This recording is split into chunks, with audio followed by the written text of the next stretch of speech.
Tonight we're going to talk about Qatari women. We have a distinguished speaker, writer, and physicist, Dr. Huda Al-Naemi. But before introducing you to our guest speaker today and our topic, I would just like to introduce you briefly to Ibn Rushd Fund and its activities for those who are attending with us for the first time. Ibn Rushd Freedom of Thought was founded in 1998 by intellectuals, Arab and Iranian intellectuals who wanted to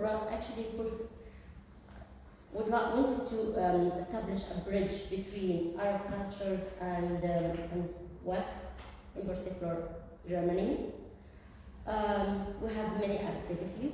For example, one of the activities is such the event that we are doing tonight, which is Ibn Rushd lecture.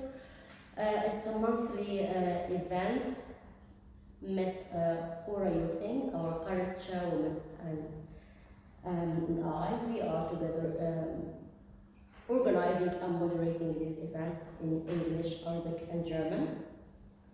To these events and lectures, we always try to invite speakers or academics, intellectuals, writers, artists whose work is related to Arab world and Arab culture or Arab in the West, in particular Germany. We have also we've just established a platform which is Ibn Rushd Young, to which we actually invite young intellectuals to participate with us, to come and with their inspiration if they would like to discuss any research that is related to the Arab world. We have also Ibn Rushd Drive that we dedicate to not only academics actually, but distinguished individuals from the Arab world who try or endeavor to create an environment where pluralism and plurality, freedom of speech is established. It's noteworthy here actually that our Ibn Rushd first prize that was dedicated to journalism was awarded to Al Jazeera Media Network. Al Jazeera Media Network is a media network with a headquarters in Doha, Qatar. And unfortunately, since then we have not had any speakers from Qatar. Fortunately, though, we have today our distinguished speaker from Qatar. Yes, almost 25 years. This is why we are celebrating it with her today. Dr. Huda Al-Naemi is a distinguished writer, critic, and biophysics specialist, born in a village near Doha, where she earned her first degree before pursuing her master's and doctoral degrees in biophysics from Cairo University. She has proudly presented her country at various international conferences, demonstrating both her dedication and intelligence. As you can see in this picture, for example, in this hospital, she was also working in Qatar. And this is some of the pictures where she was celebrated locally and also representing, she was talking in conferences. You can also see her in conferences outside Qatar. And Dr. Huda Al-Naemi made a history by receiving the gold medal from the British Institute of Physics and Engineering in Medicine, becoming the first individual from the Middle East to earn this prestigious award. Chosen from among the 3,000 physics specialists worldwide, she currently serves as executive director of occupational health and safety at Hamad Medical Corporation. Along with three colleagues, authored a book entitled Quality Control Procedure for Diagnostic X-ray Equipment, published also by Hamad Medical Corporation in Qatar. The book is a reference. It provides a thorough guidance on quality control tests for different types of X-ray equipment, aiming to support medical physicists in performing these tests, interpreting results, and optimizing the clinical use of X-ray systems. This is why this book has become an essential resource for establishing quality control programs in hospitals around the world. This is not all. In the literary and cultural field, Al-Naemi has established a significant presence, both locally and in the Arab world, through her writing, literary work, and active participation in national and international seminars and conferences. Her literary contributions include collections of short stories, here, children magazines, and recently historical novel, a novel that we actually celebrated last night in Diwan. But she also published autobiography. This is in the middle, حين يبوح النخيل, or when the palm trees speak. Reading autobiographies or biographies by male writers is actually enriching experience that offers unique insights and perspectives. These biographies not only inspire others by showcasing success stories, but also help in building self-confidence. They play a critical role in challenging traditional stereotypes about women's role in society and encourage meaningful discussion on women's rights. Since reticence is often expected of women's voice in the public sphere, often perceived as a form of self-promotion, and is typically considered unnatural and abnormal in the public domain, that is generally viewed as male territory. This perception of women is still prevalent worldwide, but many would argue that this is also particularly pronounced in the Arab world. Dr. Huda Al-Naemi will shortly confirm this perspective of Arab women or challenge it. In her autobiography, she said, "Our movements have boundaries and laws, like anything else in life, whose truth we seek to understand. There are boundaries, laws, rules, whether they are written or unwritten." And now I leave it here to Dr. Huda Al-Naemi, who will tell us more about these laws, boundaries, or challenges, or even opportunities given to Qatari women and Khalidi women. Thank you for accepting our invitation. The microphone is yours. Thank you very much, Dr. Al-Naemi. Thank you for this introduction. It's great. Thank you. Thank you for everybody who's here. Thank you, Dr. Ibrahim, for this invitation. I really appreciate today to be with you to talk about not only myself, but for every woman in the Gulf area. Let me start with something that from where we got our culture in the area.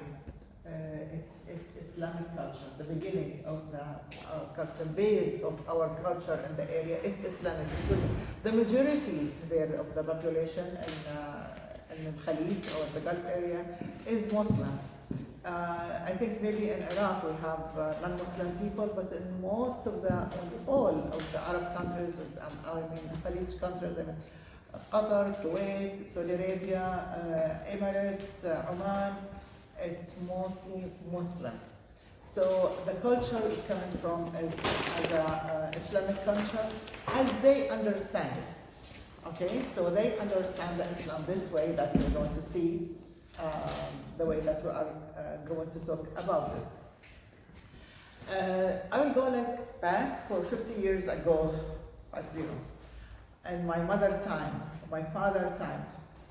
There is a schools, but very, very little, okay? It's not distributed everywhere. So my father and mother, my parents doesn't go to schools, okay? They know how to read and write and to read Quran, mainly, the holy book of Quran, right? They know how to read and write from a special teacher, or we call it al-mutawwa, who teach the children how to read and write and how to read Quran, how to pray.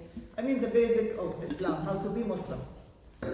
This is how they learn something about reading. So in the home or the house that I born and I raised in my life, my childhood, there is no boxes. Okay, there is no boxes to take and read and know about it, nothing there like this. But when I go to school, in my age, there was a schools and there was encouragement from the state. All right. So, and this is what I want to talk about it, about the education in our countries, especially in Qatar, because I know it. All right. So when in Khalij or when Gulf area, we have the oil and gas, and we have money, all right? So all the states, they started to build the hospitals, good housing, of course, and schools, and of course universities after that. Okay, so in the 16s and 16s, yeah, and 17s, about my country, Qatar, they were paying the children even to go to school, okay, to encourage them. Because the people, I mean, the parents doesn't know what is the importance to send the kids to school. Why we have to send them to school? I mean, the girl, maybe she will get married when she is 15 or 16 or something. So what's the importance to send her to school before that, to learn how to read or write or whatever. And the boy, he will go also to work with his father. But the state, when there is a state of Qatar or state of other countries, they pay them. It's a little money, but it means a lot of them, a lot of value for them. So everybody go to school, you know. So when we go to school, we've been kids 5 and 6 years. At the same time, we have some girls that was 10 or 15 years with us because everybody been paid. All right, and this is. It's not only the payment, it's not only the salary, the small salary, everything, even the uniform, it was given to us. So the parents or the families will cost nothing, all right? You don't have to buy boxes or even the pen, even the pencil. The state, the Ministry of Education, they were given to us, the pen, it's given to us at the beginning. This is what the system in 16s until the beginning of 17s, 72, 73, it stopped. But by that time, everybody knows how important, okay, to send the kids for the school. So it was clear for them. And by the same time, the university opened, 1973, when we have Qatar University in Qatar. And of course, the thing is different from country to country in the Gulf. So when I'm talking about the Gulf area, there is nothing copy and paste from area to area. It's not. Okay, Kuwait has a special case. Saudi has a special case. Qatar is different. Emirat is different, and Kuwait. There is something is in common, you know, but it's different. Yeah. Like in Kuwait. They have this education and the schools from maybe 20s, we don't have it, okay? So in the 14s, I know that some Kuwaitis going to study in Egypt. We don't have this in Qatar. We started after them, maybe 30 years after Kuwait. One is from same area, but there is a difference between us. Even the same country, you know, Saudi Arabia is so huge. Comparing our countries, so huge, it's a big, so you cannot compare them with the women or the society in the village of the society in the city, like in Riyadh is different than Jeddah. It's the same country, Saudi Arabia, but so different. Until today, there is a big difference between these two cities. It's big cities, Riyadh and Jeddah, but there is a difference between the society and the laws in the same country. Something I want to mention about who is controlling the women in our society. The men?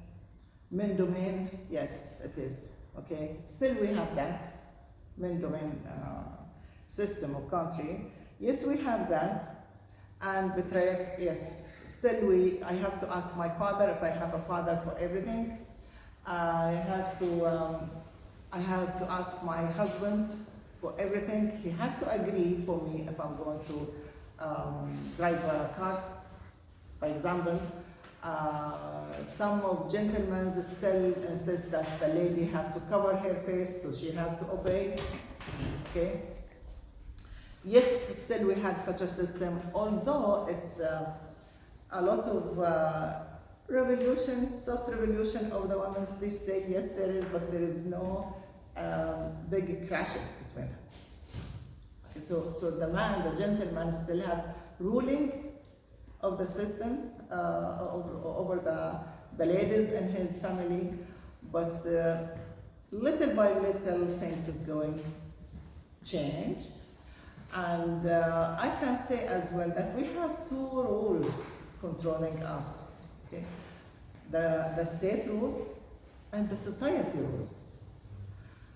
State rules, it's written, okay, it's clear, and you have to go through it, and you have to go with it, right? And it's more flexible. But the society rules, it's not written, and it's tough, and it's slowly is going to change. It's static more. Okay?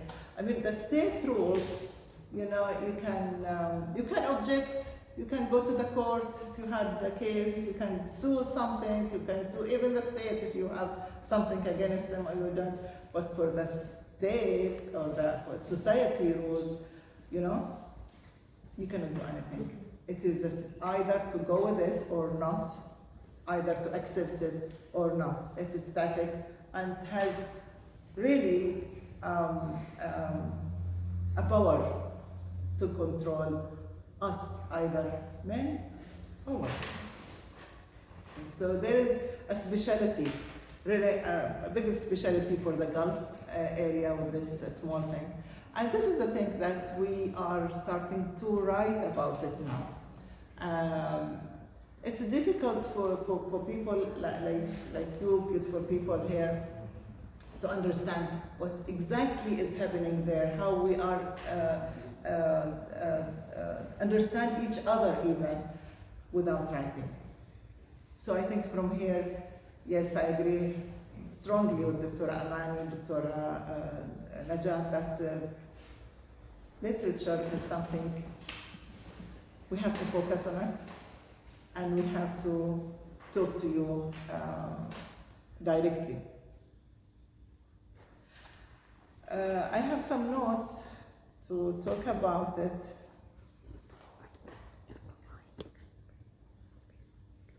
Okay, how to have our rights, we as a woman. Okay. As I said, it's different from country to country. So either to seek for your rights or fight for your rights. And we seek for our rights mostly in Qatar. And some people like Kuwait, they are fighting for their rights. Like in Bahrain, they are fighting for their rights. In Saudi Arabia, they fight for their rights for driving, as an example, driving cars. So Saudi Arabia is the last country in the world who allowed the ladies to drive. I think 2019 or 18, if you remember. Yeah, 18 or 19. This is the last country in the world who allowed the ladies to drive. It was forbidden. And before this law, it was demonstrations from ladies who were trying to break the law, and they go to the street and they started to drive their own cars. but they go to jail. They go to jail, yeah, for months, and they have to be punished because they are breaking the law. It's not allowed, all right. So and when they object, everybody object, then the state have to be punished somehow. However, a demonstration after a demonstration and fighting and sticking and writing in the newspaper and go for institution in Europe or something, it's been allowed and they have their right to drive. How about right of voting or to be candidate in elections? Also is there. For me, my country, we didn't, there are no strikes, there are no fighting for this, but we have given this right from the state. From the beginning, when there was an election, first elections, when was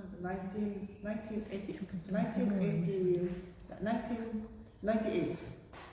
1998, there was the first elections in Qatar, and the right was equal for man and woman. So there was no discrimination between them, and I remember that by that time I was studying in Cairo, and it was the election only for, the right is given for the people or for citizens inside the country, inside Qatar. And I remember that I wrote an article and it was published that time in Raya newspaper, and the title was Nurid al-Musharaka, we want to share. So, and it was published that I'm asking our Amir, the president, that we want to share in this election, but the system that the first time for them, there was no system to allow the citizen to go for election from outside Qatar. But they built their own system now, everybody can elect. Of course, we don't choose the head of the country because it's a family ruling the country, and from the father to son, and this is the system in our country. But there's an election for the council, who is, it's not a parliament. We don't have a parliament in our country in Qatar, but there is a parliament in Kuwait, for example. But there is some election somehow in our area. Okay, and as I said, the schools and the universities, now we had universities in Qatar, not only Qatar University, we have actually Medina Ta'limiyya, which is education city, like I think 10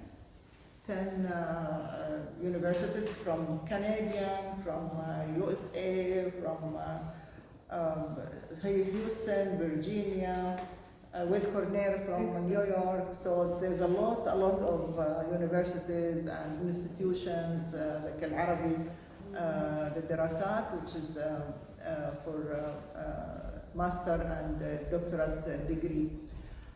So a huge opportunity for education now, high education for either bachelor degree or master, or Beside that, governmental universities have private schools and private university as well. I think we have 5 private universities now. So everybody is going to universities. Everybody now. You can't find either male or female. They stop education after the high school. Everybody is going for university and take at least bachelor degree, and they all go for work. So it's if I say that our society or our community, they have money, and comparing our country with others, yes, we may be, but this is because we are working. Everybody is working. You don't find anybody sitting, even the Al-Usra al-Hakima, the ruling or the royal family, they're working. Everybody is working, they have salaries, good salaries comparing to other countries, yes, but everybody is going to work in different fields, okay, teaching. Okay, back to the women, when the ladies or the females starting to go to work, what they choose? Or they allowed to go only for medicine and teaching. Okay, either to go to study medicine, so become a doctor, or teach, and to teach for teaching for the girls as well. When I finished my bachelor degree, I'm from that generation who we've been pushed to work only as a teachers. Okay, I refuse that. Okay, because I don't want to work as a teacher. I'm not a teacher. I know that myself. I'm not a teacher. I cannot find myself in teaching. I love teaching. I respect the teachers, you know, but I cannot find myself as a teacher. So I choose to go to the hospital and work to the hospital, and it was unacceptable somehow because it was mixed feeling. I was working with gentlemen, as a doctors, as administrators, you know, all the specialties from the whole countries and different nationalities around us. And this is, by that time, it's very difficult. It was not acceptable. But when I compare this one with today you will find the girls, the new generation working in every field. And, if anybody from you fly to Qatar, you find the ladies from the airport, even the airport, a policeman, name it, the court, name it. Of course, still they are teaching and they are in hospital as doctors or nursing or whatever, but also in every field you can find the Qatari girl working. And this is the same thing happened in the whole area. In Emirates, Bahrain, Kuwait, of course, Saudi Arabia, now they are working. In Saudi Arabia, even taxi driver, they are working. Taxi driver doesn't happen in Qatar, but in Saudi Arabia, even taxi driver, they are working. If she don't have enough education or something, she work anything, and it's acceptable. So this is a big change is happening in the societies. This is not the way how it was 30 or 40 years back.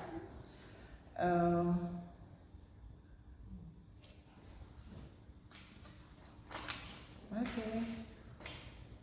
Literature. We have a lot of writers in the area. The women start to write in the area, in the Gulf, and the first novel in the Khalij and the Gulf area was written from Saudi Arabia. It's from a lady, I think very famous, Samira Khashoggi, and it was at 1958. And the novel was Bint al-Khalij, Bint al-Jazira, يعني land daughter. Since then, the woman, since the beginning of 16, it was a revolution in the literature for women, especially gentlemen as well, but for gentlemen was, it was a huge number of ladies who's writing literature and a novel. Now, in the 18s, especially in the 18s and 19s, there is hundreds of names of ladies who's writing in the Gulf. I can name Kuwait, Layla al-Athman, Buthayna al-Isa, in Saudi Arabia, Raja al-Alam, Raja al-Sani, Sarah Jredi, I think. In Emirates as well, there is some. In Qatar, there's Huda Al-Naemi. Of course, in Qatar, there's a lot of ladies, they wrote even before me, like Kaltham Jabbar. She is the first lady who came with a short stories book. It's published in 70s, وجع عربية. she wrote from 17s, you know, it's a long time by that time, and there's a lot of names, Fatma, Kawari. Of course, the area is full of stories, different stories, different from Saudi Arabia to Kuwait to Oman. Oman, who's having a really special case. Oman was Imbradoria. Can I say about Imbradoria? Empire. Yeah. Oman is not only this Oman that we know today. They had a limit until Zanzibar, until the African beach. Yeah. They have a special culture because they are really cosmopolitan. You know, they have even the religions. It's not only Islam. They have mix of religions there, more than one language. Okay? In other countries, Qatar, Iran, Saudi Arabia, we have only the Arabic, and we learn, of course, English or other languages, but Oman, they have more than one language. Swahili they have, Blushi, the Urdu they have, so they are mixed, but they are living in peace, alhamdulillah, and they are homogeneous with each other, so there is a synergy between them. And this area, Oman, have this culture and have this history which is inspire me to write. Can I have a novel? Can I borrow another just to show? Which is inspiring me to this novel, Za'farana. So I'll go to talk a little about my novel. This novel, or this story, it's about a Qatari lady living in a village which is called Bakhira. And Bakhira in north of Qatar, 1 hour from Bakhira. And one day she met a guy from Oman and she fell in love with him and she fly with him. Somehow she fly with him to the area of Oman which is Dhafar. And Dhafar, an area in south of Oman, south of Oman Sultanate, and full of mountains. It's all about mountains, and it's difficult to live there. But this lady struggled, but she was happy to live with this guy, his name is Ubaid, to live with him in this area and go with the people the way that they are lived. Although she is there, she is wealthy and she have everything in her hand, but when she was there, she have to adopt herself to be a woman from Dhafar. When she traveled to this area in 15s, and by the end of 15s, a revolution started there in Oman, in Dhafar. And this is the thing that why I was writing this novel, because when I grown up, when I go to school or university, we don't know anything about this revolution in Oman. We don't know anything that we had a revolution in this area. This revolution has a duration was like 12 or 13 years. And how come that we don't know anything? Nothing in the school, nothing in university, nothing in the media about it, which is make me angry, This is our area and we have to know something about it. So I start to read and read and read about it. And then I came with these characters, Za'farana and her family and her people, who's living in Dhafar for 40 years almost, and then she back to Qatar after that. But how did she live in Oman and what happened in Oman? By this pages, by this novel, I'm encouraging everybody, especially our people, especially the new generation, to go and read and, about the history, about Dhafar, about what happened in Dhafar. Is it a revolution or it's a war? It's a war, okay? It started as a revolution and goes a war, like what's happening now in different countries in our area. So this is one of Novelist's, and this is mine, but the country of Qatar and the countries in the area, I admire their writing. In fact, now they are writing about the details like what's her name? Khoja Al-Harith in Oman, who write about this details for Sayyidat al-Qamar or Moon Ladies, and she have the Booker Man prizes. Only one thing I will talk about it, then I will leave the floor for you. Like 17 years, I think, or 15 years ago, there was a conference in Morocco, I think, where one of the researchers, he mentioned, it was talking about the novel and literature in Arab countries, and he mentioned that the future of the novelist will be in the Gulf, and it will be by.